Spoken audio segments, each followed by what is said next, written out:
The washing machine door slammed shut with a bang that echoed through the luxury penthouse kitchen. Sarah Williams stood frozen, her pregnant belly pressed against the cold marble countertop, staring at the designer clothes tumbling inside the drum. The expensive heels clicking on marble floors belonged to her millionaire ex-husband. Though they weren't divorced yet, that reality felt more distant with each passing day. "These are Jessica's workout clothes," Sarah said, her voice barely a whisper. The words tasted bitter in her mouth as she watched the bright pink sports bra spin in circles through the glass door. "And?" Robert replied, not looking up from his tablet. His voice carried that dismissive tone she'd grown to recognize over their 20-year marriage. "You're not working right now. Make yourself useful."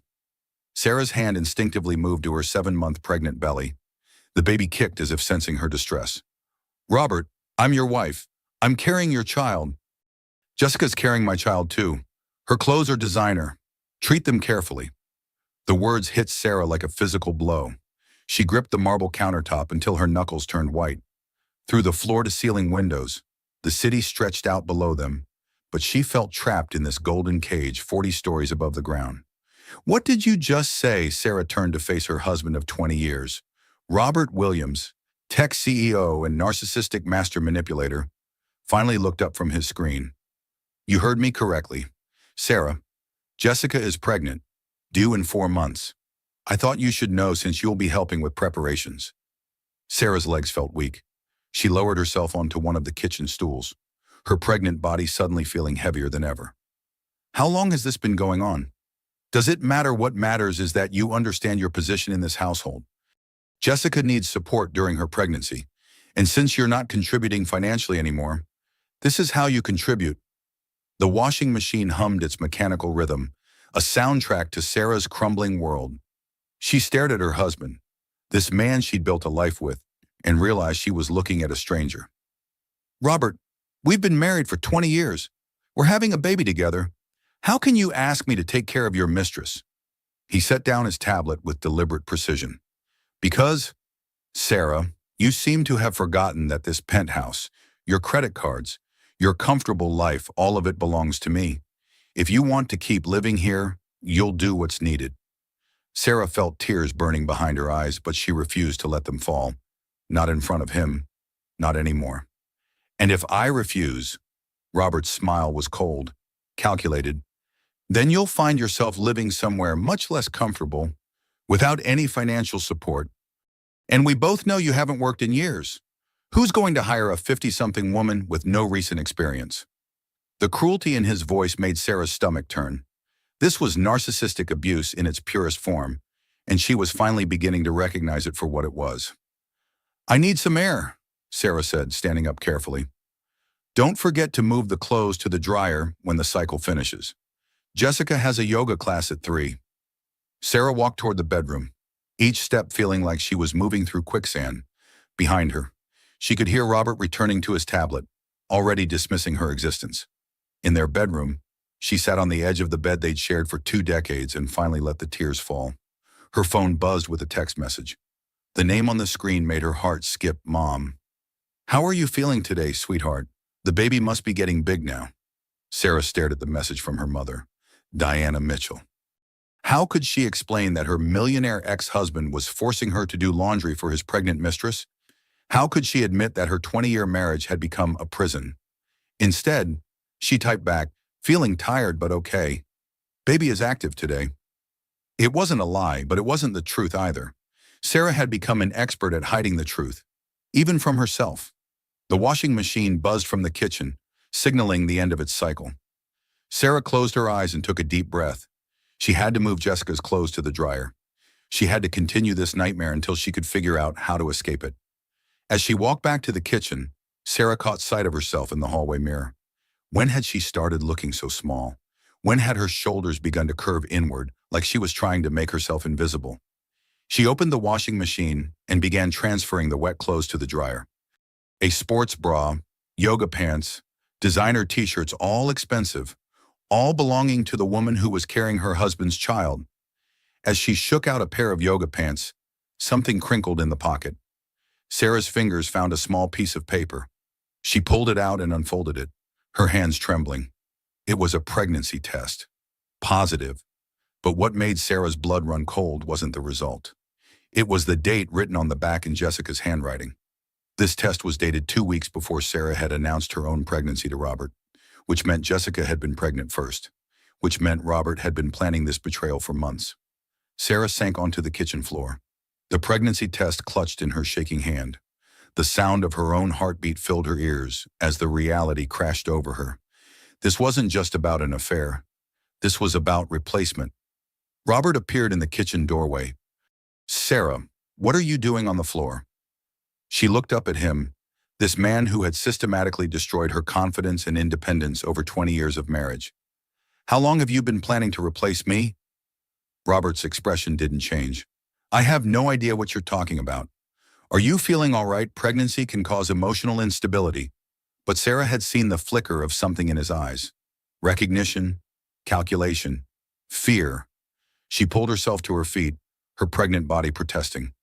"I found Jessica's pregnancy test. Robert, the date is very interesting." For the first time in months, Sarah saw her husband look genuinely concerned. Not about her welfare, but about his careful plans being discovered. "Sarah, you're clearly upset.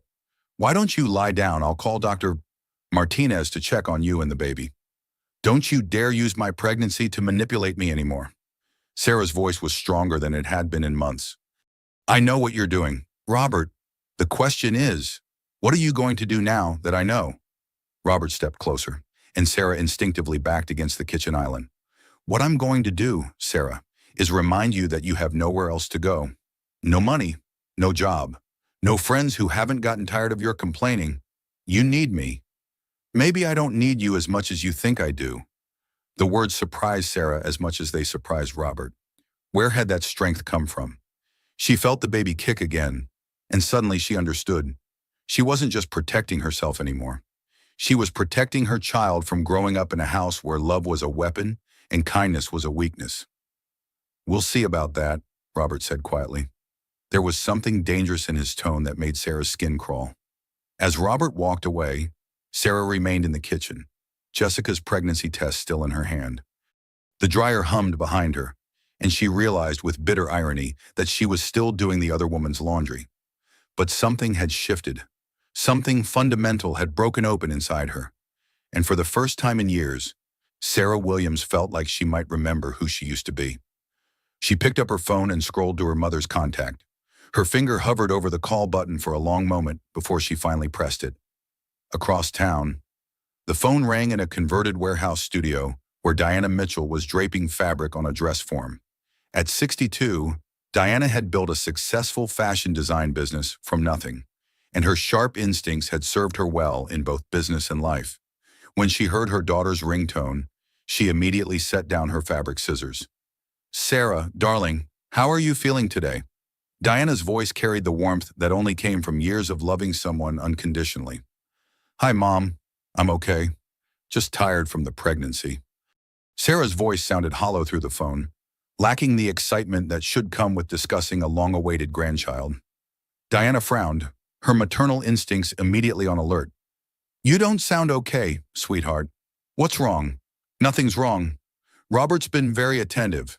He's just busy with work."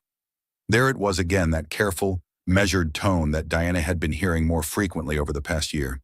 It was the voice of someone choosing their words very carefully. Someone who had learned that the wrong phrase could have consequences. "Sarah, talk to me. Really talk to me. What's going on in that house?" Diana heard a long pause, followed by what sounded like her daughter moving to another room. Background noise suggested Sarah was walking through the penthouse. "Mom, can I ask you something? When you were building your business, did you ever feel like you were losing yourself?" Diana's heart clenched. This wasn't about business, and they both knew it. "Are you asking me about work, or are you asking me about your marriage?" Another pause. Diana could hear traffic sounds through Sarah's phone now, suggesting she'd move to a window or balcony. "What would you do if someone you loved made you feel like you were disappearing?" Diana set down her work entirely and moved to her office chair. This conversation required her full attention. "Sarah, honey, love doesn't make people disappear. Love makes people grow. What's Robert doing to you?" "He's not doing anything to me. Mom, I'm just being emotional." Pregnancy hormones. You know, Diana had heard enough. 40 years of reading people's emotions through their voices, of understanding the difference between truth and performance, told her everything she needed to know. Sarah Elizabeth Williams, I have known you for 38 years. You are not an emotional person. You are not prone to drama. And you are not someone who calls your mother looking for validation about pregnancy hormones. Something is wrong, and I need you to tell me what it is. The silence stretched so long that Diana wondered if the call had dropped. Then she heard a sound that broke her heart, her strong, capable daughter crying quietly. Sarah, baby, talk to me. He has a mistress. Mom, she's pregnant too. He made me wash her clothes today. Diana's hand tightened on the phone. He made you what? Her gym clothes. He said since I'm not working, I should make myself useful by taking care of things for Jessica. That's her name. Jessica. Diana stood up so quickly her chair rolled backward and hit the wall. Sarah, where are you right now? Are you safe? I'm on the balcony. He's in his office on a conference call. Mom, I found her pregnancy test. She was pregnant before I was. I think he's been planning to replace me. Diana was already reaching for her car keys. Listen to me very carefully. Sweetheart, I'm coming to see you. Today. Right now. Mom, you don't need to. Yes, I do. Sarah, what you're describing isn't just infidelity. This is something much more serious. This is systematic emotional abuse, and I will not let you go through this alone. Diana could hear her daughter's breathing through the phone, shaky and uncertain. But what if he's right? What if I can't make it on my own? I haven't worked in 15 years. Mom, who's going to hire a 50-something woman with no recent experience? What if I can't support myself and the baby? Sarah, listen to me. You are Diana Mitchell's daughter. You are smart, capable, and stronger than you remember. And even if you weren't, even if you needed help for the rest of your life, you would never deserve to be treated like a servant in your own home. Diana was already walking toward her car, phone pressed to her ear. Your father and I raised you to know your worth. Robert has spent years making you forget it, but I'm going to help you remember. Do you understand me? I think so. No, sweetheart. I need you to know so. Can you do something for me? What would go look in the mirror right now? Really look. And remember that the woman looking back at you survived 20 years with a man who tried to make her small. That woman is a fighter, even if she's forgotten how to fight. Diana heard footsteps through the phone, then a long pause. I'm looking. What do you see? Another pause. I see someone who looks tired. Look deeper. What else? I see someone who's still here, someone who's still standing. That's right, you're still standing. Sarah, and as long as you're standing, we can figure out the rest. I'm driving to the airport right now. I'll be there tonight. Robert won't like you staying here. Diana's laugh was sharp and confident. Sweetheart, I've been running my own business for 25 years. I've dealt with suppliers who tried to cheat me, competitors who tried to steal from me, and clients who thought they could intimidate me because I'm a woman. Robert Williams doesn't scare me. But Mom, no buts. I'm coming, and we're going to figure this out together. In the meantime, I want you to do something important. What? Start remembering who you were before Robert convinced you that you were nobody. Remember the woman who graduated summa cum laude from college. Remember the woman who ran her own consulting business before she got married. Remember the woman who chose to focus on family, not because she was weak, but because she was generous. Diana could hear her daughter's breathing steadying through the phone. That woman is still inside you. Sarah, she's just been hibernating. It's time to wake her up. I'm scared, Mom. Being scared means you're finally seeing the situation clearly. Fear can be a gift if you use it to fuel action instead of paralysis. Are you ready to stop being scared and start being angry? I think so. Good. Anger is much more useful than fear. Anger gets things done. Diana was already pulling into the airport parking garage. I'm about to book a flight. I'll text you my arrival time. And Sarah. Yes, sir, document everything. Write down what happened today with the laundry. Write down exactly what Robert said to you. We're going to need evidence. Evidence for what? For when we destroy him? The line was quiet for a moment. Then Sarah spoke. and Diana heard something in her daughter's voice that had been missing for years: determination. "Okay, Mom, I'll write it down. That's my girl. I'll see you tonight. And Sarah, you're going to be okay. We're going to make sure of it." After Diana hung up, she sat in her car for a moment, processing what she'd heard. Her successful, intelligent daughter was being systematically broken down by a narcissistic abuser who thought he could replace her like an outdated appliance. Diana Mitchell had built a fashion empire by understanding that sometimes you had to tear apart a design completely before you could create something beautiful. It appeared that philosophy was about to apply to more than just clothing. She pulled out her phone and started making calls. First, a flight to Sarah's city, then a call to her lawyer. If Robert Williams thought he could destroy Diana Mitchell's daughter without consequences, he was about to learn exactly how wrong he could be. By the time Diana's plane took off 3 hours later, she had already begun assembling the resources they would need. She had 40 years of business experience, a network of powerful contacts, and a mother's fury driving her forward. Robert Williams had made a critical error in judgment. He had underestimated the power of women supporting women, and he was about to pay dearly for that mistake. Meanwhile, back at the penthouse, Sarah moved through the afternoon like a woman waking up from a long nightmare. Her mother's words echoed in her mind as she went about the tasks Robert expected her to complete. But now, instead of moving through the motions mindlessly, Sarah was paying attention. She was documenting. The kitchen sounds felt different now, the dishes clinking as she loaded the dishwasher, the coffee brewing for Robert's afternoon meeting. Everything carried the weight of evidence, of a story being recorded for the first time in years. From the living room, she could hear muffled male voices discussing merger deals and quarterly profits. Robert was entertaining potential investors, men who saw him as a successful tech CEO rather than the man who made his pregnant wife wash his mistress's clothes. Sarah pulled out her phone and opened a new note. Her fingers moved carefully across the screen. Tuesday, 2:15 p.m. Robert forced me to wash Jessica's gym clothes. When I protested, he reminded me that I have no financial independence and threatened to remove my support if I refused. He confirmed that Jessica is pregnant and that I would be expected to help with preparations for her pregnancy. The act of writing it down made it real in a way that simply experiencing it hadn't. Sarah could see the pattern now, the calculated cruelty of each interaction. Her phone rang, interrupting her documentation. The caller ID showed Robert's personal number, but he was clearly still in his meeting. Sarah answered without thinking. "Hello. Robert, baby. I'm getting tired of this arrangement." The voice was sultry, demanding, with an edge of entitlement that made Sarah's skin crawl. "The baby's due in 4 months, and I want to start making real plans." Sarah's hand tightened on the phone. This had to be Jessica. "I want the penthouse, Robert. I want the life you promised me. I'm tired of hiding in some apartment while your wife plays house in my future home." Sarah found her voice. "Who is this?" There was a pause, then a laugh that sounded like breaking glass. "Oh, you must be the current wife. Well, this is awkward." "The current wife?" Sarah's voice was barely a whisper. "Don't worry, honey. That's temporary. Robert and I have been planning this transition for months. I'm Jessica. By the way, I suppose you've been washing my clothes." The casual cruelty in Jessica's tone was breathtaking.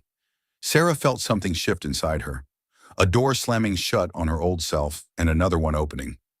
"Actually, Jessica, I think you should know something about the man you're planning a future with." "Oh, this should be interesting. What could you possibly tell me that I don't already know?" Sarah's voice grew stronger. "He told me the exact same things he's telling you. Promised me the same life, and in a few years, when you've given up your independence and had his child, there will be another woman washing your clothes while he makes the same promises to her." The silence on the other end of the line stretched long enough that Sarah wondered if Jessica had hung up. "That's not true," Jessica finally said, but her voice had lost some of its confidence. "Robert loves me. He chose me.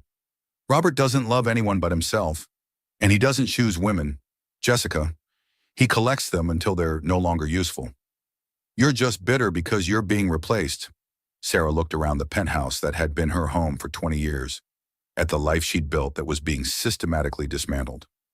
"Maybe I am bitter, but I'm also right, and deep down, you know it." This time Jessica did hang up, Sarah stood in the kitchen, holding the phone, feeling something she hadn't experienced in years power. She had spoken truth to both her abuser and his accomplice, and the world hadn't ended. She added Jessica's call to her documentation, noting the time and the exact words exchanged. Then she did something that surprised her. She smiled. From the living room, she heard Robert's voice rising in animated discussion about market opportunities and growth projections. The men in that room saw him as a successful businessman, but Sarah was beginning to see him as what he really was, a predator who had gotten careless. Her phone buzzed with a text from her mother. "Flight lands at 8:47 p.m. Don't pick me up. I'll take a taxi. Love you." Sarah felt a warmth spread through her chest. Help was coming. For the first time in years, she wouldn't have to face Robert's manipulation alone. She decided to make one more phone call to someone she hadn't spoken to in months. Sarah scrolled through her contacts until she found the name she was looking for: Lisa Chen, her best friend from college who had tried to stay in touch despite Robert's increasing interference. "Sarah, oh my God, how are you? How's the pregnancy?" Lisa's voice was warm and surprised. "Lisa, I need to ask you something, and I need you to be completely honest with me." "Of course. What's wrong? You sound different." "When was the last time we had a real conversation, I mean? When was the last time I called you just to talk? Not because I needed something or because there was some crisis." Lisa was quiet for a moment. "Sarah, honey, it's been over a year. Every time I've tried to reach out, Robert said you were too tired or too busy or that you'd call me back. You never called back." Sarah felt her stomach drop. "I never got those messages." "What do you mean you never got them? I left messages with Robert at least 10 times. "Lisa, I think Robert has been isolating me from my friends. I think he's been intercepting my calls and messages." "Sarah, that's really serious. That's not normal behavior. I'm beginning to understand that nothing about my marriage has been normal." They talked for 20 minutes, and with each revelation about blocked messages and intercepted calls, Sarah's understanding of her situation became clearer. Robert hadn't just been unfaithful, he had been systematically cutting her off from everyone who might support her or help her see the truth about her situation. "Sarah," Lisa said as their conversation was winding down, "I want you to know that if you need anything at all, I'm here. I've been worried about you for a long time." "Thank you. That means more than you know." After hanging up, Sarah added Lisa's revelations to her growing documentation. The pattern was becoming undeniable: financial control, social isolation, emotional manipulation, and now the introduction of a replacement. She heard footsteps in the hallway and quickly put her phone away. Robert appeared in the kitchen, looking pleased with himself. "The meeting went well. We should be closing the merger by the end of the month." He looked around the kitchen approvingly. "I see you've been productive this afternoon." "Yes, very productive," Sarah agreed, thinking of her phone calls and documentation rather than the household tasks he assumed she'd been focused on. "Good. Jessica will be coming for dinner Thursday night. I want you to prepare something nice. She's been having cravings for Italian food." Sarah looked at her husband, this man who thought he could orchestrate her humiliation and expect her cooperation. "Of course, Robert. I'll make sure everything is perfect." "Excellent. I knew you'd understand the situation." Sarah. Robert had no idea how well Sarah was beginning to understand the situation, but he would find out soon enough. As he walked away, Sarah returned to her phone and added one more entry to her notes. "Robert announced that Jessica will be joining us for dinner Thursday. He expects me to cook for the woman carrying his child." Then she scrolled to her mother's contact and sent a text. "Mom, can you make sure your flight gets here before Thursday? We need to talk strategy." The response came back immediately. "Already rebooked on an earlier flight, landing at 6:30 p.m. today. Time to show your husband what happens when he messes with a Mitchell woman." Sarah looked out at the city spread below her and felt something she hadn't experienced in years: anticipation. Not for what Robert might do to her, but for what she and her mother might do to him. The tables were about to turn, and Robert Williams had no idea what was coming. By evening, Sarah had filled 3 pages of notes on her phone, documenting years of patterns she'd never recognized as systematic abuse. When Robert announced they'd be hosting his business associates for an impromptu dinner meeting, Sarah saw an opportunity that she wasn't prepared to waste. The formal dining room hummed with conversation as 6 men in expensive suits discussed quarterly projections over wine that cost more than most people's monthly salary. Crystal glasses caught the light from the chandelier as Robert played the role of successful host, charming and confident. Sarah had spent 2 hours preparing the meal, just as she'd done countless times before. But tonight, instead of retreating to the kitchen to eat alone, she had other plans. "Robert, we need to discuss Jessica immediately," Sarah announced, walking into the dining room with her chin raised and her shoulders straight. The conversation stopped abruptly. 6 male faces turned toward her, expressions ranging from surprise to discomfort. Robert's wine glass paused halfway to his lips. "Sarah, you're embarrassing yourself," Robert said smoothly, his voice carrying just the right note of patient concern. "Gentlemen, please excuse my wife. Pregnancy hormones. You understand?" But Sarah had spent the afternoon remembering who she used to be, and that woman wouldn't be dismissed so easily. "I understand perfectly, Robert. I understand that you've been lying to everyone in this room." Sarah's voice was steady, clear, and loud enough for everyone to hear. "I understand that while you've been presenting yourself as a family man, you've been conducting an affair with a woman named Jessica." The silence in the room was deafening. Robert's associates exchanged uncomfortable glances, their wine glasses forgotten. "Sarah, you're clearly having some kind of episode. The only episode I'm having is a moment of clarity." Sarah turned to address the men at the table directly. "Gentlemen, I thought you should know that the man you're considering as a business partner makes his pregnant wife wash his mistress's clothes." One of the men Sarah recognized him as the head of the investment firm set down his glass with a sharp clink. "Perhaps we should reschedule this meeting." "There's no need to reschedule anything," Robert said, standing up and moving toward Sarah. "My wife is going through a difficult time with the pregnancy. Sometimes expectant mothers experience emotional instability." But Sarah wasn't backing down. "Is emotional instability what you call discovering that your husband's mistress is also pregnant? Is that what you call finding out that your husband has been planning to replace you?" The men were already standing, gathering their papers and briefcases. The comfortable business atmosphere had evaporated completely. "Robert, we'll be in touch," one of them said, but his tone suggested they wouldn't be in touch at all. "This is unfortunate timing," another added. "We'll need to discuss this development with our board." Within minutes, Sarah found herself alone in the dining room with Robert. The confrontation she'd planned had succeeded in disrupting his business meeting, but she could see from his expression that she'd made a critical error in strategy. "That was a very expensive mistake." "Sarah," Robert said quietly. His voice was calm, but there was something dangerous underneath it that made Sarah's skin crawl. "They deserved to know the truth about who they were doing business with." "The truth," Robert laughed, but there was no warmth in it. "The truth is that you just cost me a $20 million merger. The truth is that you've proven exactly what I've been telling people about your mental state." Sarah felt a chill run down her spine. "What have you been telling people about my mental state? That you've been struggling with depression and anxiety during the pregnancy? That you've been having paranoid episodes and making wild accusations? That I've been trying to get you help, but you refuse treatment?" The words hit Sarah like physical blows. "You've been telling people I'm mentally ill. I've been preparing them for when you inevitably have a complete breakdown, which, judging by tonight's performance, appears to be happening right on schedule." Sarah backed toward the door, but Robert stepped between her and the exit. "You want to know what I told my associates about your little outburst just now. I told them that you've been having episodes of paranoid delusion and that you've been making false accusations against me because you're struggling to accept the reality of our situation." "What situation?" "That our marriage is over, Sarah. That I'm moving on with someone younger and more stable.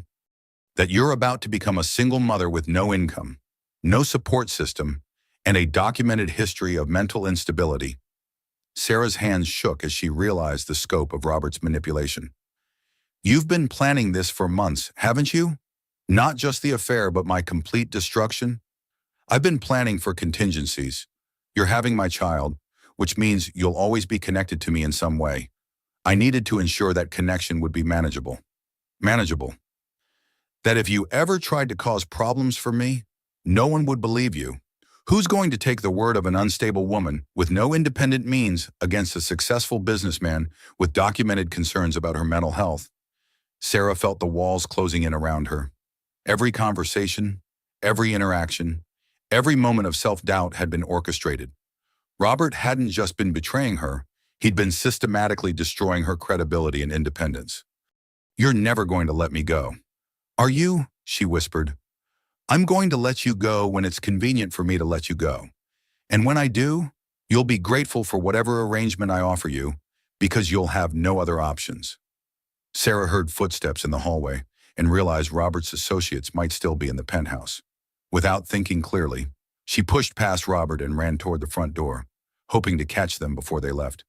"Wait!" she called out as the elevator doors were closing. "Please, I need to explain."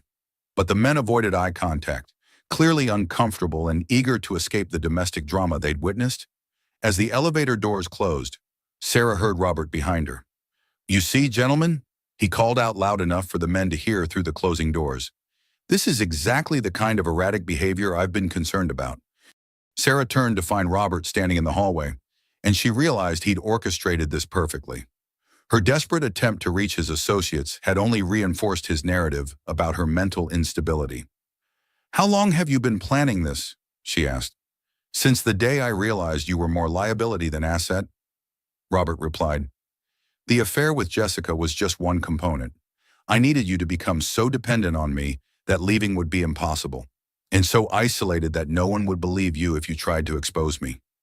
Sarah felt something break inside her, but it wasn't her spirit. It was her last illusion about the man she'd married. "You underestimated one thing, Robert." "What's that?" "You forgot that my mother raised me to be stronger than you'll ever be." Robert's confident expression flickered for just a moment. "Your mother is a 62-year-old fashion designer. Sarah, what exactly do you think she's going to do?" Sarah smiled, and for the first time all evening, she felt genuinely confident. "I guess we'll find out. She lands in an hour." This time, it was Robert's turn to look unsure. 3 hours later, a taxi pulled up outside the luxury apartment building where Sarah had lived for the past 15 years. Diana Mitchell stepped onto the sidewalk, her silver hair gleaming under the streetlights and her expression carrying the focused intensity of a woman on a mission. The doorman recognized her from previous visits, though those had become increasingly rare over the past few years. "Mrs. Mitchell, good evening. Shall I announce you to Mrs. Williams?" "Thank you, James, but I'll surprise her." Diana's heels clicked across the marble lobby with the confidence of someone who had spent decades walking into boardrooms and taking control of situations. The elevator ride to the 40th floor gave her time to center herself and plan her approach. When the elevator doors opened, Diana could hear raised voices coming from inside the penthouse. She rang the doorbell once, then used the spare key Sarah had given her years ago. "Sarah," Diana called out as she entered. "Mom." Sarah's voice came from the direction of the bedroom, and Diana could hear the relief in it. Diana found her daughter sitting on the edge of the bed, her face flushed and her hands shaking. Robert was standing near the window, his posture aggressive and his expression dark. "Diana," Robert said, his voice instantly shifting to the charming tone he'd perfected over 20 years. "What a surprise. Sarah didn't mention you were visiting." "I didn't mention it because I didn't want to give you time to prepare your performance," Diana replied smoothly. She moved directly to Sarah and sat beside her on the bed. "Sweetheart, are you all right?" "She's fine," Robert answered before Sarah could speak. "Just having a difficult evening." "The pregnancy has been emotionally challenging for her." Diana kept her eyes on her daughter. "Sarah, I asked you if you were all right. I'd like to hear your answer." Sarah looked between her mother and her husband, and Diana could see the fear in her daughter's eyes. Not fear of physical violence, but fear of consequences that had been carefully constructed over years of psychological manipulation. "I'm okay, Mom. Robert and I were just discussing some changes that need to happen." "What kind of changes?" Diana's voice remained calm, but her eyes never left Robert's face. "Well," Robert said, settling into an armchair as if they were having a casual conversation, "Sarah's been having some difficulties managing her responsibilities lately. I think she needs more support." Diana raised an eyebrow. "What kind of support?" "Professional support, medical support. Her behavior tonight was quite concerning." "Describe her behavior." She interrupted an important business dinner with wild accusations and paranoid delusions. She embarrassed herself and cost me a significant deal. I'm worried that the pregnancy might be affecting her mental stability. Diana nodded thoughtfully, as if considering his words. Then she turned to Sarah. Sweetheart, tell me about these wild accusations. Sarah glanced nervously at Robert, then back at her mother. I told his business associates about Jessica. And who is Jessica? Robert's pregnant mistress. Diana turned back to Robert, her expression unchanged. So when you say Sarah made wild accusations, you mean she told the truth about your affair.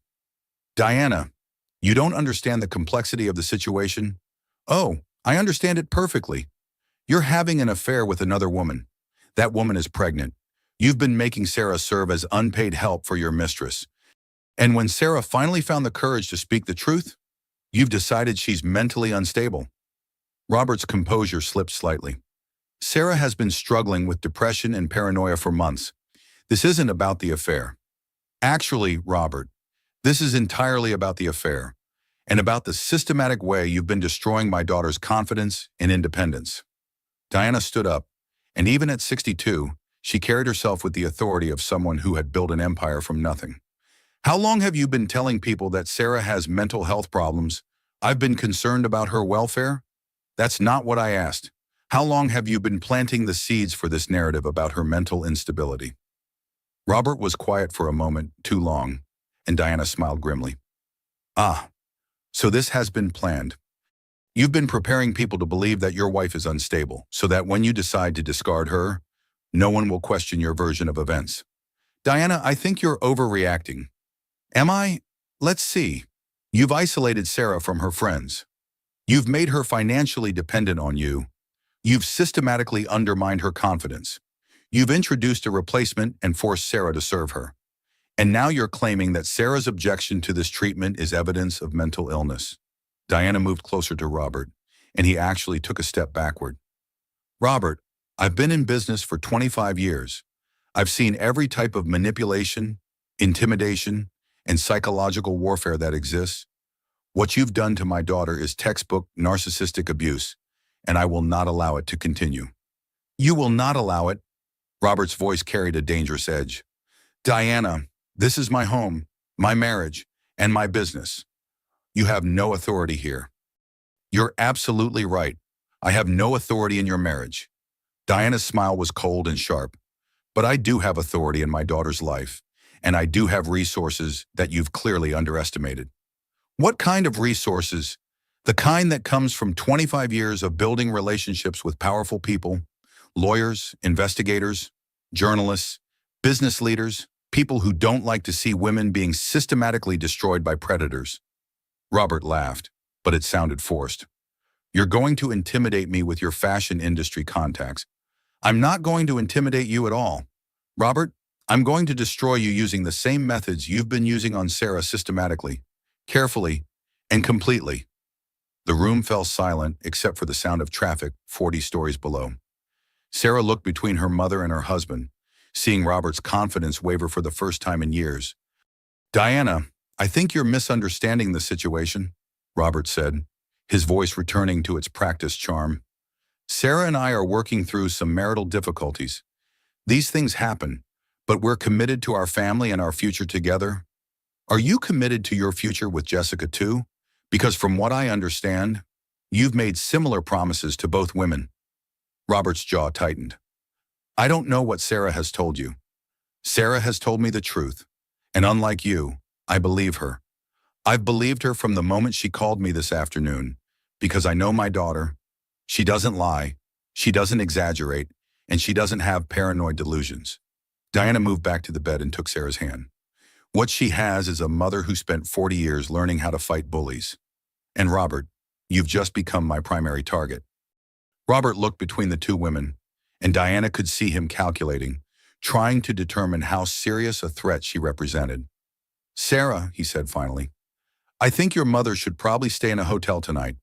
She seems upset, and I don't want her stress affecting your pregnancy. Actually, Diana said, I'll be staying right here. In fact, I'll be staying until we've resolved this situation completely. And how do you propose we resolve it? Diana's smile was sharp and confident. We're going to give you the same choice you've been giving Sarah. Robert, you can do this the easy way, or you can do this the hard way. But one way or another, you're going to stop abusing my daughter. For the first time since Diana had arrived, Robert looked genuinely angry. You have no idea what you're getting involved in. Actually, I have a very clear idea. I'm getting involved in protecting my family. And Robert, I'm very good at protecting what's mine.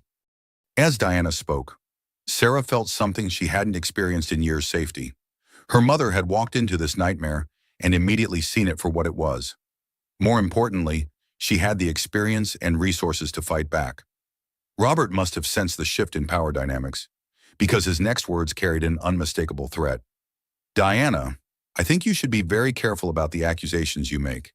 I have significant resources, and I don't appreciate being threatened in my own home. Good, Diana replied.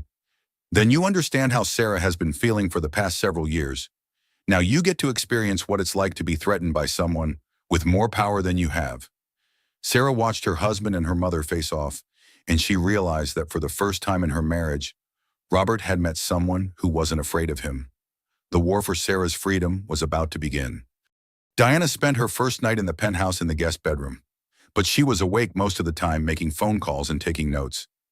By morning, she had assembled what she privately referred to as her war council, a private investigator, a divorce attorney, and a forensic accountant who specialized in complex asset searches. Over breakfast, while Robert was in his office on conference calls with investors, Diana explained her strategy to Sarah. The key to defeating a narcissist is the same as defeating any bully: you have to be better prepared, better connected, and more ruthless than they are. Diana spread her notes across the kitchen island. Robert thinks he's been playing chess while you've been playing checkers. He doesn't realize that I've been playing three-dimensional chess for 25 years. Sarah picked at her eggs, her appetite diminished by stress and pregnancy. Mom, what if he's right? What if I can't make it on my own? Sarah, look at me. Diana waited until her daughter made eye contact. You are not on your own. You have me. You have resources he doesn't know about, and you have something he'll never have. What's that? People who actually care about you. Robert has allies, but he doesn't have friends. When this gets ugly, and it will get ugly, his support will evaporate because it's all transactional. Your support comes from love, and that's much more powerful. Diana's phone rang, and she answered immediately. Marcus, what did you find? Sarah listened to her mother's side of a conversation with what was obviously the private investigator. Multiple offshore accounts. How many? Diana was taking rapid notes. And the previous relationships I see? Yes. Get me documentation on all of it. When Diana hung up, her expression was grim. What did he find? Sarah asked. Robert has been very busy hiding money. Marcus found evidence of at least 5 offshore accounts with a combined value of over $8 million. Money that should be considered marital assets. Sarah felt dizzy. $8 million. How is that possible? Because Robert has been systematically moving money out of your reach for years, probably in preparation for exactly this scenario. But that's illegal, isn't it? It's certainly unethical. Whether it's illegal depends on how he did it and what documentation we can find. But Sarah, there's something else. Diana's voice was gentle but serious. Marcus found evidence that Robert has done this before. At least twice. Previous relationships that ended with the women financially destroyed, while Robert moved on to younger replacements. Sarah set down her fork, her hands trembling. He's done this to other women. A pattern of behavior. Long-term relationships where he isolated the women, made them financially dependent, then discarded them when he found replacements. In both cases, the women ended up with nothing. What happened to them? One moved back in with her elderly parents. The other had to declare bankruptcy. Both signed non-disclosure agreements in exchange for minimal settlements. Sarah felt sick. I could have been just another woman he destroyed. You still could be if we don't handle this correctly. But Sarah, you have something those women didn't have. What? Me and evidence and timing. Diana's phone rang again. This time it was her attorney. Jennifer, tell me you have good news. Yes, I understand the challenges, but what are our options? Diana listened for several minutes, occasionally asking sharp questions about property law and asset recovery. What about emergency protective orders, not for physical abuse, but for financial abuse? I see. And if we can document the systematic isolation, excellent. When she hung up, Diana looked more optimistic. Jennifer thinks we have a strong case for financial abuse, especially if we can document the pattern of isolation and the hidden assets. But we need to move quickly. Why quickly? Because Robert is smart, and he's going to realize soon that you're not going to quietly accept his plan. When he does, he'll accelerate his timeline. As if summoned by their conversation, Robert appeared in the kitchen. He was dressed for work in one of his expensive suits, but Sarah noticed that he looked tired and stressed. "Diana, I trust you slept well." "Very well, thank you. I had some lovely conversations with old friends." Robert's expression sharpened. "What kind of friends?" "The kind who are very good at finding information. I hope you don't mind that I've been catching up with people." "What kind of information?" Diana smiled pleasantly. "Oh, just general information about business practices, asset management, that sort of thing. You'd be surprised how much people are willing to share when they think someone might be in trouble." Robert poured himself coffee with hands that weren't quite steady. "Diana, I think you might be getting carried away with whatever story Sarah has told you. Actually, I haven't been relying on Sarah's story at all. I've been doing my own research. Research into what? Into you, Robert, your business practices, your personal history, your financial arrangements. It's amazing what public records can tell you about someone if you know where to look." Robert set down his coffee cup hard enough to splash coffee onto the counter. "I don't appreciate being investigated in my own home." "I'm sure you don't. Just like I'm sure you didn't appreciate being publicly exposed at your business dinner last night. But sometimes people's actions have consequences they weren't expecting." Sarah watched the exchange with fascination. Her mother was completely calm, almost cheerful, while Robert was clearly agitated and off balance. "Diana, I'm going to ask you to stop whatever investigation you think you're conducting. And I'm going to decline, but I appreciate the request." Robert's phone buzzed, and he answered it immediately. "Williams, what? When did this happen?" "I see." He hung up and looked directly at Diana. "One of my investors just called.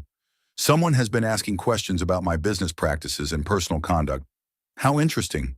I wonder who would do such a thing." "Diana, this needs to stop. Now." "Actually, Robert, this is just getting started. I made some calls last night to people who are very good at their jobs.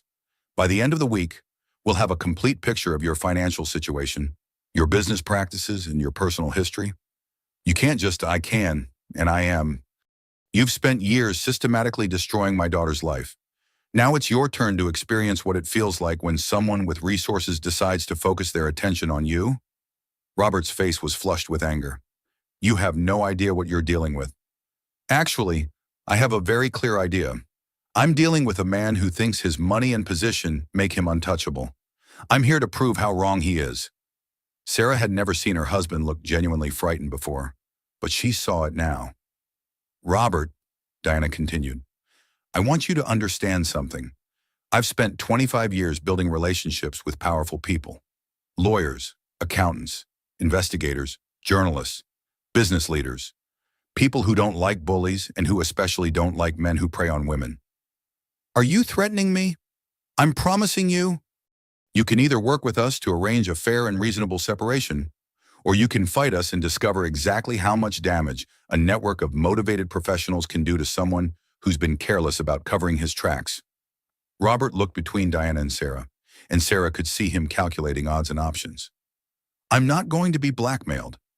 "This isn't blackmail, Robert. This is accountability. There's a difference." After Robert left for work, Diana turned to Sarah with a satisfied expression. "How do you feel?" "Scared. But also, hopeful. Is that weird?" "It's not weird at all. For the first time in years, you're not facing this alone." And Sarah, "Yes, we're going to win." Robert has been playing a game he thought only he knew the rules to. He's about to discover that there are other players in this game, and we know some rules he's never heard of. Diana's phone rang again, and she answered with a smile. "Marcus, tell me you have more good news." The investigation was just beginning, but Sarah could already feel the balance of power shifting. Robert Williams was about to learn that underestimating Diana Mitchell was the biggest mistake of his carefully calculated life. That evening, an unexpected phone call changed everything. Sarah was helping her mother review financial documents when Diana's phone rang with an unknown number. Diana Mitchell. Miss Mitchell, this is Jessica Parker. I think we need to talk. Diana's eyebrows rose and she put the call on speaker so Sarah could hear. Jessica, how did you get my number? I have my ways. Listen, I've been thinking about what Sarah said yesterday, and I think I may have made some assumptions about Robert that were incorrect. Sarah leaned forward, intrigued. The sultry confidence she'd heard in Jessica's voice during their previous conversation had been replaced by something more uncertain. What kind of assumptions, Diana asked. That I was special. That he really loved me. That he was going to leave Sarah for me because I was different from his other relationships. And now you're questioning those assumptions. I did some research of my own, about Robert's history, about his previous relationships. Sarah was right. I'm not the first mistress he's promised a future to. Diana and Sarah exchanged glances. This was an unexpected development. What exactly did you discover? Diana asked. That there were at least 2 women before Sarah. Long-term relationships that ended badly when he found younger replacements. And there was a woman between Sarah and me, someone named Amanda, who lasted about 8 months before he discarded her for me. Sarah felt her stomach clench. She'd never known about Amanda. Jessica, Diana said carefully, why are you telling us this? Because I think Robert has been playing all of us? And because I'm 7 months pregnant with no backup plan and a growing suspicion that I'm about to become his next discarded woman? What makes you think that he's been distancing himself from me lately? Canceled dates, shorter phone calls, excuses about why he can't spend time with me. And yesterday, when Sarah confronted me, something clicked. The way he talked about Sarah in the beginning was exactly how he talks about me now, like I'm temporary. Diana was taking notes rapidly. Jessica, would you be willing to meet with us in person? I think that might be a good idea, but not at the penthouse. Somewhere neutral. An hour later, Diana, Sarah, and Jessica sat at a corner table in an upscale coffee shop, an unlikely alliance forming over shared betrayal. Jessica Parker was everything Sarah wasn't: young, blonde, and polished in a way that spoke of professional grooming and expensive maintenance. But her confidence was cracking, and Sarah could see fear beneath the carefully constructed exterior. He told me you were boring, Jessica said directly to Sarah. Said you'd let yourself go, that you weren't interesting anymore. Said the marriage had been dead for years. What did he tell you about your future together? Sarah asked. That we'd live in the penthouse after you moved out? That he'd divorce you quietly and we'd get married after the baby was born? That I'd have everything I wanted: financial security, social status, a powerful husband. Diana set down her coffee cup. And in exchange, I gave up my job, my apartment, my independence. He said he wanted to take care of me during the pregnancy, that I shouldn't stress myself with work. Sarah recognized the pattern immediately. He isolated you. Completely. I lost touch with most of my friends because I was always busy with Robert. I let my professional relationships lapse because he said I wouldn't need to work anymore. Jessica, Diana said gently, what changed your mind about Robert? Jessica's perfectly manicured hands twisted together. 2 things. First, Sarah's phone call made me realize that everything Robert had told me about their marriage was probably a lie. If he lied about Sarah, what else was he lying about? And the second thing, I overheard a conversation he had with someone, I think it was his lawyer. He was talking about managing 2 situations and minimizing financial exposure. When I asked him about it, he said it was just business. But the way he looked at me, Jessica shuddered. I realized I was one of the situations being managed. Sarah felt an unexpected sympathy for this woman who had unknowingly become part of Robert's manipulation scheme. Jessica, what do you want from this conversation? Diana asked. I want to know what Robert is really planning. And I want to know if there's a way to protect myself and my baby from becoming his next victims. Diana smiled, and Sarah recognized the expression. It was the same look her mother got when she'd found the perfect fabric for a challenging design. I think we can help each other. Robert's strength comes from divide and conquer tactics. He keeps his victims isolated and competing with each other instead of comparing notes. But if we work together, Sarah asked, if we work together, we have information he doesn't know we have and resources he can't control. Three women with different types of evidence against a man who thinks he's been playing us against each other. Jessica leaned forward. What kind of evidence do you have? Diana pulled out her notes. Financial records showing hidden assets, documentation of his pattern of behavior with previous relationships, evidence of systematic emotional and financial abuse. What kind of evidence do you have? Sarah asked Jessica. Recordings. I've been recording our conversations for the past month because I was starting to doubt my own memory of things he'd said. And I have emails and text messages where he makes promises about our future together. Diana's eyes lit up. Recordings of what? Him talking about his plans for after Sarah accepts the situation? Him discussing how to minimize his financial obligations to both of us? Him talking about Sarah like she's a problem to be managed rather than a person with rights? Sarah felt a mixture of hurt and vindication. The recordings would prove that her marriage had become a calculated business arrangement rather than a relationship. Here's what I propose, Diana said. We combine our resources and our evidence. We work together to expose Robert's systematic abuse and fraud, and we make sure that all three of us come out of this with dignity and financial security. What about the babies? Jessica asked. I don't want my child to grow up with Robert as a father, but I also can't afford to raise a child alone. That's exactly why we need to work together, Sarah said. He's counting on us being too scared and isolated to fight back. But if we're united, we have leverage, Diana finished. Jessica, are you willing to share your recordings with our attorney? Jessica nodded slowly. If it means protecting my baby from growing up in Robert's twisted world, yes. Then here's the plan, Diana said, pulling out a fresh notepad. We document everything. We coordinate our stories. We prepare for Robert to escalate his manipulation when he realizes he's losing control. And then we take him down publicly and legally. What if he tries to retaliate? Sarah asked.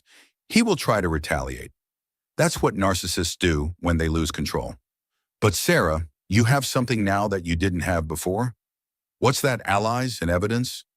And a mother who's been waiting 20 years for someone to give her a good reason to destroy them. As they planned their strategy, Sarah felt something she hadn't experienced in years: hope, not just for her own freedom, but for Jessica and her unborn child, and for any other women who might find themselves in Robert's crosshairs. Robert Williams thought he was playing a game where he controlled all the pieces. He was about to discover that the game had changed, and his opponents had been playing by different rules all along. The alliance between the three women was formed that night over coffee and shared determination. By the time they left the coffee shop, they had a plan that would either free them all or destroy them in the attempt. Either way, they would face it together. Diana spent the next 3 days orchestrating what she privately called Operation Accountability. The plan was complex, requiring precise timing and coordination between multiple parties. But Diana had spent 25 years managing complicated business operations. Destroying one narcissistic millionaire ex-husband was well within her skill set. The centerpiece of their strategy was Robert's company's annual gala, scheduled for Friday night. It was the social event of the year for the tech industry in their city, with over 300 attendees including investors, media representatives, and business leaders. Robert was scheduled to give the keynote address about innovation and integrity in modern business. Diana found the irony delicious. The key, Diana explained to Sarah and Jessica during their Wednesday strategy meeting, is that narcissists can't resist an audience. Robert will be at his most confident and arrogant on Friday night, surrounded by people he wants to impress. That's when people make mistakes. Jessica had become an invaluable asset to their cause. Her recordings of Robert's conversations provided evidence of his systematic manipulation that went far beyond simple infidelity. In one particularly damaging recording, Robert discussed Sarah as a temporary inconvenience that would be resolved after the birth. I still can't believe I was recording my own manipulation, Jessica said, shaking her head. But I'm glad I was. Some of the things he said were designed to make you doubt your own judgment and perception of reality, Diana finished. It's called gaslighting, And it's a classic narcissistic abuse tactic. Sarah was reading through the financial documents that Diana's forensic accountant had compiled. Mom, some of these transfers happened years ago. He's been planning this for a long time, which works in our favor. The longer the pattern of deception, the more serious the legal and financial consequences. Diana's phone rang, and she answered immediately. Marcus, what do you have for me? The private investigator's report was comprehensive and damaging. Robert had been systematically moving marital assets into offshore accounts for over 3 years. He had also been using company resources to support Jessica, which constituted both fraud and breach of fiduciary duty to his investors.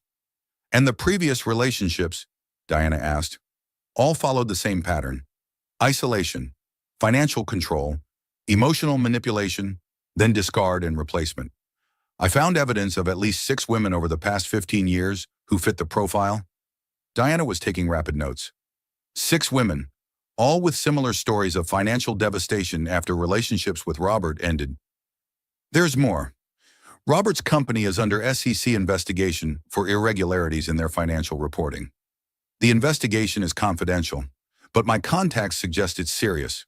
Diana smiled grimly. How serious? Serious enough that public revelation of additional financial improprieties could trigger criminal charges? When Diana hung up, she turned to Sarah and Jessica with satisfaction. Ladies, Robert Williams is about to have a very bad week. Thursday afternoon brought an unexpected complication. Sarah began experiencing contractions and had to be taken to the hospital for observation. The stress of the situation was affecting her pregnancy, and her doctor insisted on bed rest. Mom, we have to postpone everything, Sarah said from her hospital bed. I can't risk the baby. Sweetheart, we're not postponing anything. Jessica and I can handle Friday night. You focus on taking care of yourself and your child. But what if something goes wrong? What if Robert realizes what we're doing? Then we'll adapt. Sarah, one thing I've learned in business is that you can't control every variable, but you can prepare for contingencies. Diana squeezed her daughter's hand. And our biggest contingency is that Robert thinks he's still in control. He has no idea what's coming tomorrow night. That evening, Diana and Jessica made their final preparations. The plan was elegant in its simplicity. They would attend the gala as invited guests, wait for Robert's keynote speech, and then systematically expose his systematic abuse using evidence that was undeniable and public embarrassment that was unavoidable. Are you sure you're ready for this? Diana asked Jessica as they reviewed their timeline. I'm 7 months pregnant, financially dependent on a man who's planning to discard me, and carrying the child of someone who sees me as a temporary convenience. I've never been more ready for anything in my life. Friday evening arrived with the kind of clarity that comes with decisive action. Diana dressed in one of her own designs, a midnight blue dress that conveyed authority and sophistication. Jessica wore elegant maternity wear that emphasized her pregnancy and her vulnerability. The gala was held at the city's most prestigious hotel, with crystal chandeliers and marble floors that reflected the light from hundreds of candles. Robert was in his element, working the room with practiced charm and political skill. Diana and Jessica arrived separately and maintained distance from each other throughout the evening. To any observer, they appeared to be just 2 more guests at a successful business event. Robert's keynote speech was scheduled for 9 o'clock. At 8:45, Diana positioned herself near the stage while Jessica found a seat in the front row where she would be clearly visible to both Robert and the audience. Ladies and gentlemen, the master of ceremonies announced, please welcome Robert Williams, CEO of Williams Tech Solutions, speaking tonight on innovation and integrity in modern business. Robert took the stage to enthusiastic applause, looking confident and successful in his custom-tailored tuxedo. He began his speech with jokes and industry insights, warming up the audience for his main points about ethical business practices and corporate responsibility. Diana waited until Robert was 15 minutes into his speech, until he was relaxed and confident, until the audience was fully engaged with his presentation. Then she stood up and began walking toward the stage. Excuse me, Diana said, her voice carrying clearly through the room. I have something to add to this discussion about integrity. Robert's speech faltered as he saw Diana approaching the microphone. The audience turned to look at this silver-haired woman who was interrupting the keynote address. I'm sorry, ma'am, Robert said, trying to maintain his composure, But this is a scheduled presentation, and I'm scheduling an unscheduled edition, Diana replied, reaching the stage and taking the microphone with the confidence of someone who had spent decades commanding attention. Ladies and gentlemen, Diana announced to the now silent ballroom, I'd like to introduce you to the real Robert Williams. Robert tried to reclaim the microphone, but Diana stepped smoothly away from him.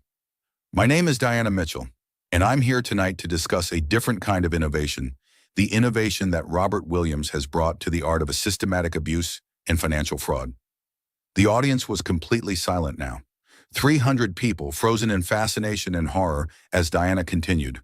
Mr. Williams likes to talk about integrity, but I'd like to share some information about his actual business practices, starting with the $8 million in marital assets that he's hidden in offshore accounts to prevent his pregnant wife from accessing her legal share of their community property. Robert's face had gone white. Security, he called out, but the security guards seemed as frozen as everyone else.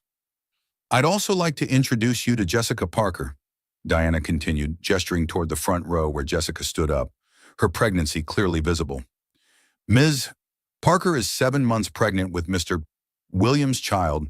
She's also one of at least 6 women who have been systematically isolated, financially controlled, and then discarded by Robert Williams over the past 15 years. The audience was murmuring now, phones coming out to record the unprecedented scene. But most importantly, Diana said, her voice carrying clearly through the sound system, I'd like you to meet my daughter Sarah, who is currently in the hospital due to pregnancy complications caused by the stress of discovering that her husband of 20 years has been planning to replace her with a younger woman while forcing her to serve as unpaid domestic help for his mistress. Robert made one final attempt to regain control. This woman is clearly having some kind of breakdown. Actually, Diana interrupted, the only breakdown happening here is the breakdown of your carefully constructed lies. She pulled out a tablet and connected it to the presentation system. I have recordings, financial documents, and sworn statements from multiple women detailing Robert Williams' pattern of systematic abuse. I have evidence of fraud, asset concealment, and breach of fiduciary duty. The room erupted in noise as Diana's evidence appeared on the large screens throughout the ballroom.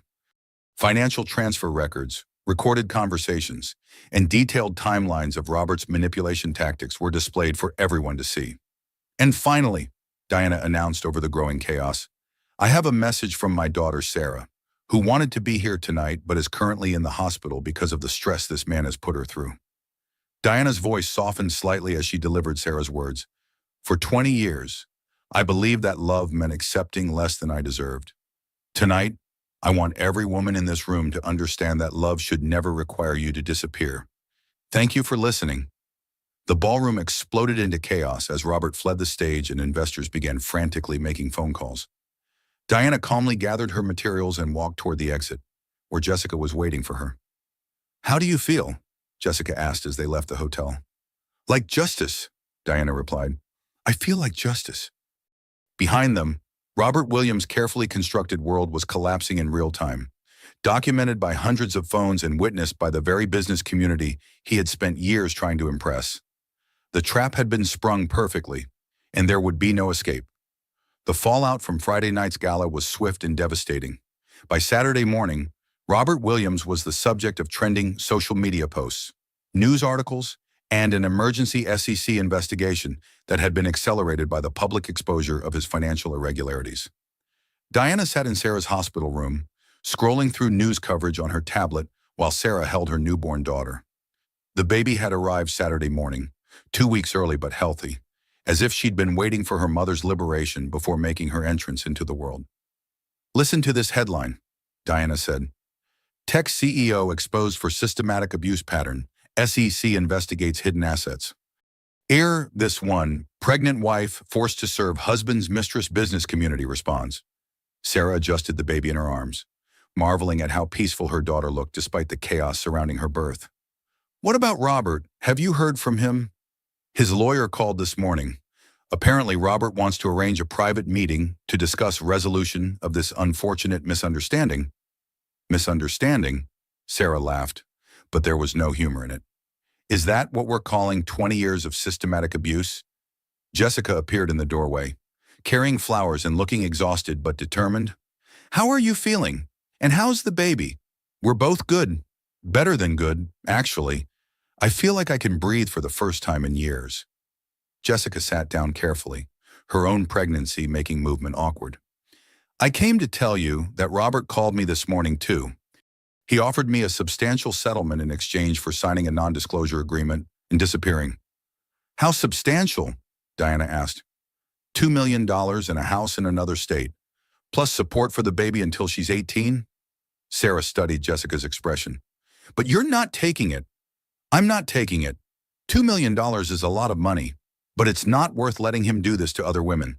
Besides, your mother's attorney thinks we can get much more than that through legal channels. Diana smiled approvingly. Jessica's right. Robert's offering settlements because he knows what we can prove in court. The fact that he's offering money means he's scared. How scared? Sarah asked. Scared enough to make mistakes. His lawyer let slip that the SEC investigation has uncovered additional irregularities that go beyond what we exposed. Robert's been using company funds for personal expenses for years, including his arrangements with Jessica and previous mistresses. Sarah felt a grim satisfaction.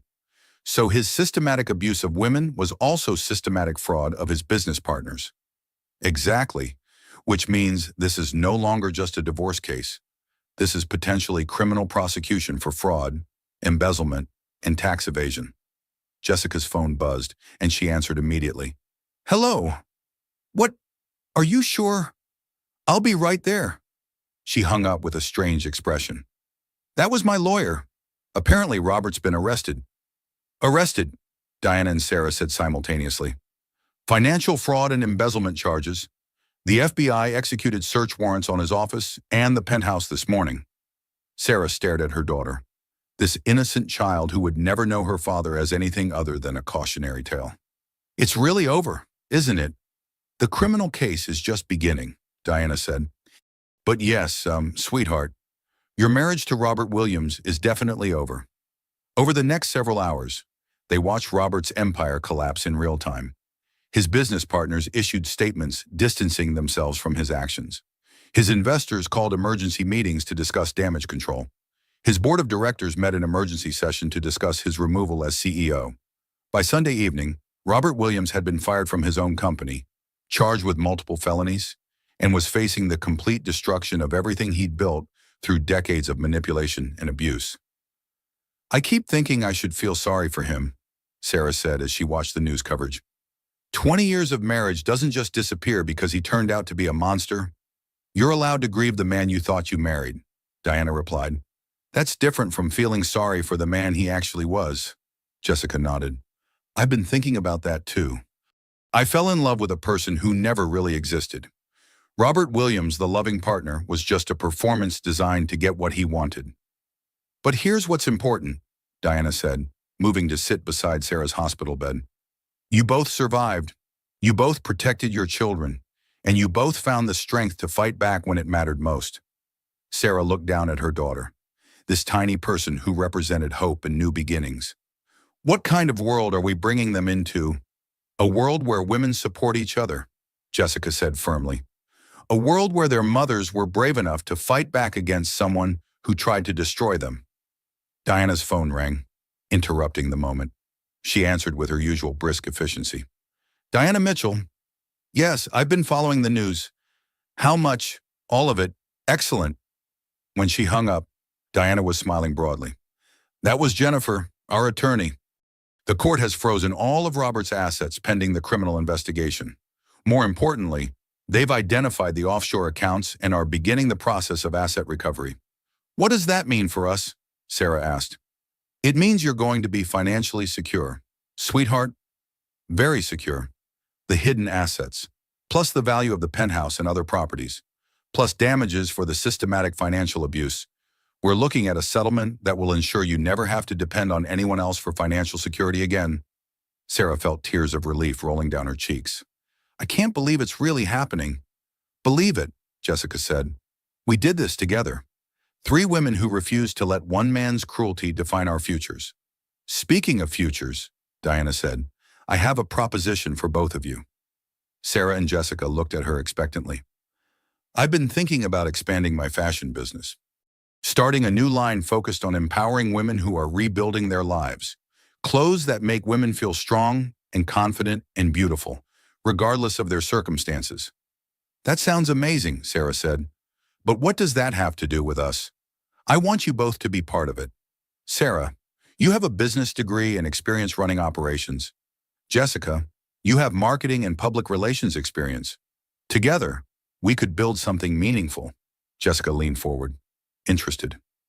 What would you call this new line? Diana smiled. Survivor chic. Fashion for women who've been through hell and came out stronger. Sarah looked at her mother, this woman who had traveled across the country to save her daughter and ended up changing all their lives. You really think we could do this? I think we've already proven we can do anything when we work together. Building a business will be easy compared to taking down Robert Williams. The next few weeks passed in a blur of legal proceedings, media interviews, and planning sessions for their new venture. Robert was denied bail due to flight risk concerns and remained in federal custody while prosecutors built their case. Sarah moved into a new apartment with her daughter, a space that belonged entirely to her. Jessica found a place nearby, and the two women who had once been positioned as rivals discovered they had more in common than their shared experience with Robert's manipulation. Diana split her time between managing her existing business and developing their new collaboration. The initial designs for Survivor Chic were bold, confident pieces that told stories of resilience and strength. The key, Diana explained as they reviewed preliminary sketches, is that these clothes should make women feel powerful. Not just beautiful, but genuinely powerful. Sarah was learning to balance new motherhood with business planning, discovering strengths she'd forgotten she possessed. I love that we're creating something positive out of something so destructive. That's what survivors do, Jessica added. We take our experiences and use them to help other people avoid the same traps. 6 weeks after the gala, Robert's criminal trial began. The prosecution's case was overwhelming, built on the evidence Diana had helped compile, plus additional financial crimes uncovered by federal investigators. Sarah testified about the systematic emotional and financial abuse, her voice strong and clear as she described 20 years of increasing control and manipulation. Jessica testified about Robert's promises and lies, playing recordings that documented his calculated deception. Diana testified about her investigation and the pattern of abuse she'd uncovered, presenting evidence of multiple women who had been destroyed by Robert's systematic predation. The defense attempted to portray Robert as a successful businessman who had made some personal mistakes, but the evidence was too comprehensive and the pattern too clear. Robert Williams was convicted on 12 counts of fraud, embezzlement, and tax evasion. He was sentenced to 15 years in federal prison and ordered to pay full restitution to his victims, a sum that totaled over $20 million. 6 months later, spring sunlight streamed through the windows of Sarah's new home, a comfortable house in a quiet neighborhood where her daughter could grow up safely. The sound of baby laughter mixed with the gentle hum of Diana's sewing machine, which had been set up in the converted garage that now served as their design studio. Sarah bounced her 6-month-old daughter Emma on her lap while reviewing orders for Survivor Chic's first major retail partnership. The business had grown faster than any of them had anticipated, driven by word-of-mouth marketing from women who understood the mission behind the clothes. The department store wants to feature us in their fall campaign, Sarah announced to Diana and Jessica, who were working on new designs. They want to call it Fashion for Fearless Women. I love it, Jessica said, looking up from her laptop where she was managing their social media presence. Her own daughter had been born 2 months earlier, and both babies often shared the workspace with their mothers. Our Instagram engagement is up 300% this month. Diana smiled as she adjusted a seam on a blazer that was part of their professional wear collection. You know what I love most about this business? What's that? Sarah asked. We're not just making clothes. We're making statements. Every woman who wears our designs is telling the world that she refuses to be diminished. The transformation in all 3 women was remarkable. Sarah had regained the confidence and business acumen that Robert had systematically undermined. Her divorce settlement had provided financial security, but more importantly, she had rediscovered her own capabilities. Jessica had revealed herself to be a gifted marketer with an intuitive understanding of social media and brand development. Her experience with Robert had taught her to recognize manipulation tactics, skills that translated surprisingly well to understanding consumer psychology and authentic brand messaging. Diana had found new purpose in mentoring younger women while expanding her business empire. Survivor Chic had become more than a clothing line. It was a movement that celebrated women's resilience and strength. I got a call from a reporter this morning, Jessica announced. She wants to do a follow-up story about Robert's sentencing and how we've rebuilt our lives. Are you interested in doing the interview? Sarah asked. I think so. I want other women to know that escaping an abusive situation isn't the end of the story. It's the beginning of a better one. Sarah's phone buzzed with a text message. She read it and laughed. What's funny? Diana asked. It's from Lisa Chen, my college friend. She says she's getting divorced and wants to know if we have any clothes that make women feel ready to conquer the world. Tell her we specialize in exactly that, Diana replied. As the afternoon wore on, they worked in comfortable companionship. The sound of babies cooing and machines humming, creating a soundtrack of productivity and peace. It was a far cry from the tension and fear that had characterized Sarah's life just 8 months earlier. Can I ask you both something? Sarah said during a break in their work. Always, Diana replied. Do you ever think about what would have happened if we hadn't worked together? If we had let Robert pit us against each other the way he planned? Jessica considered the question seriously. I think we all would have ended up destroyed. I would have discovered eventually that he was planning to discard me too. But by then I would have been completely isolated and financially dependent, just like his previous victims. And I would have ended up raising Emma alone with no resources and no support system, Sarah added. Robert would have gotten away with everything, and there would have been more women after Jessica. Diana nodded. The thing about predators like Robert is that they rely on shame and isolation to keep their victims silent. When women start talking to each other, comparing experiences, the predator's power disappears. Is that why you wanted to expose him so publicly? Jessica asked. Partly, but also because I wanted other women to see that fighting back is possible, that abusers aren't as powerful as they pretend to be when their victims have support and resources. Sarah looked around their workspace, at the evidence of their collaboration and success, at her daughter playing peacefully in her carrier, at her mother and Jessica working together on designs that would help other women feel strong. I keep thinking about something Emma's pediatrician said, Sarah shared. She told me that babies can sense stress and tension, but they can also sense safety and love. Emma is going to grow up knowing that women support each other, that we don't have to accept less than we deserve. And my daughter will grow up with the same understanding, Jessica added. She'll never doubt her worth the way I did. Diana paused in her sewing to look at both younger women. You know what I'm most proud of? What one that we didn't just survive Robert Williams. We transformed the experience into something that helps other women. We turned our trauma into triumph. Their conversation was interrupted by a knock at the door. Sarah opened it to find a delivery person with a large package. What is it? Jessica asked as Sarah signed for the delivery. Sarah opened the package and pulled out the first production samples of their latest collection, a line of professional wear designed specifically for women re-entering the workforce after divorce or other major life changes. They're perfect, Diana said, examining the quality of the construction and the fit of the garments. Look at this, Jessica said, reading the note that had come with the samples. The manufacturer wants to feature our story in their company newsletter. They're calling us an inspiration to other women entrepreneurs. Sarah held up one of the blazers, a deep navy piece with subtle details that conveyed both professionalism and strength.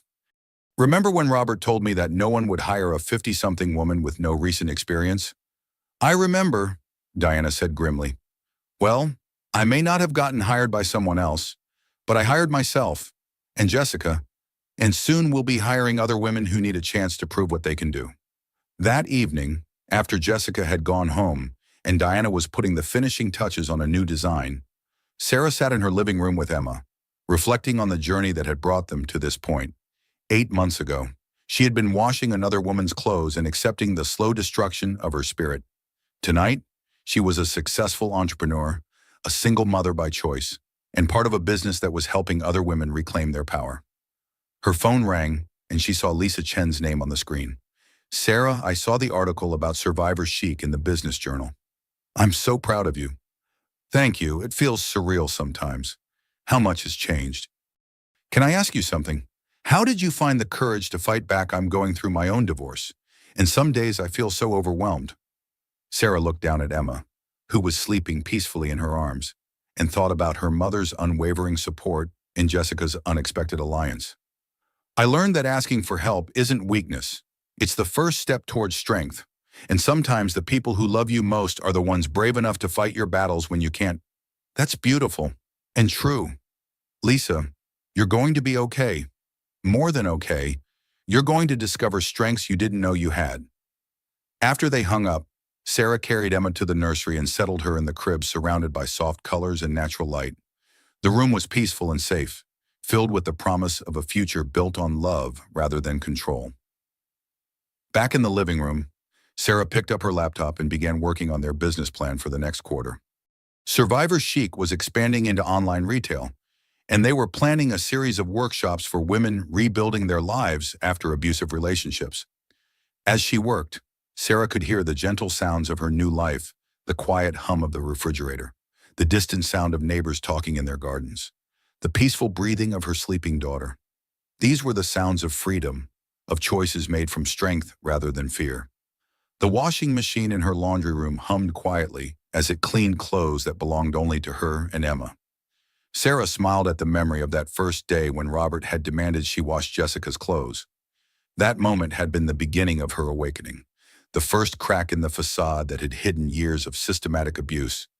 Now the washing machine cleaned clothes for a woman who owned her own home, ran her own business, and made her own choices. The sound that had once symbolized her humiliation had become a reminder of how far she'd traveled. Sarah closed her laptop and walked to the window, looking out at the quiet street where Emma would learn to ride a bicycle and make friends and grow up surrounded by the knowledge that she was valued and loved unconditionally. In the distance, city lights twinkled like stars, and Sarah felt a deep sense of gratitude for the journey that had brought her here. She had lost a marriage, but she had gained herself. She had lost financial security temporarily, but she had gained the knowledge that she could create her own security. She had lost the illusion of love, but she had found real love in the support of women who refused to let each other fall. The story that had begun with humiliation and manipulation had transformed into one of resilience and triumph. Sarah Williams was no longer the woman who had accepted less than she deserved. She was the woman who had fought back, who had rebuilt, and who was now helping other women do the same. As she prepared for bed, Sarah thought about the note she wanted to include in the next Survivor Chic newsletter. To every woman who has ever felt small, invisible, or powerless, your story is not over. Your strength is not gone. Your worth is not determined by someone else's inability to see it. Sometimes the most beautiful transformations begin with the courage to say no more and the wisdom to say, help me. Sarah turned off the lights and headed to her bedroom, content in the knowledge that tomorrow would bring new challenges and new opportunities to help other women find their strength. The nightmare was over, and the real life, the life she had chosen and built with her own hands, was just beginning. In the nursery, Emma slept peacefully, unaware that she was growing up in a world her mother had fought to make safer and more just. She would grow up knowing that women support each other, that love should never require you to disappear, and that sometimes the most powerful thing you can do is refuse to accept less than you deserve. The washing machine finished its cycle and fell silent, leaving only the gentle sounds of a home filled with peace, possibility, and the quiet strength of women who had learned to save themselves.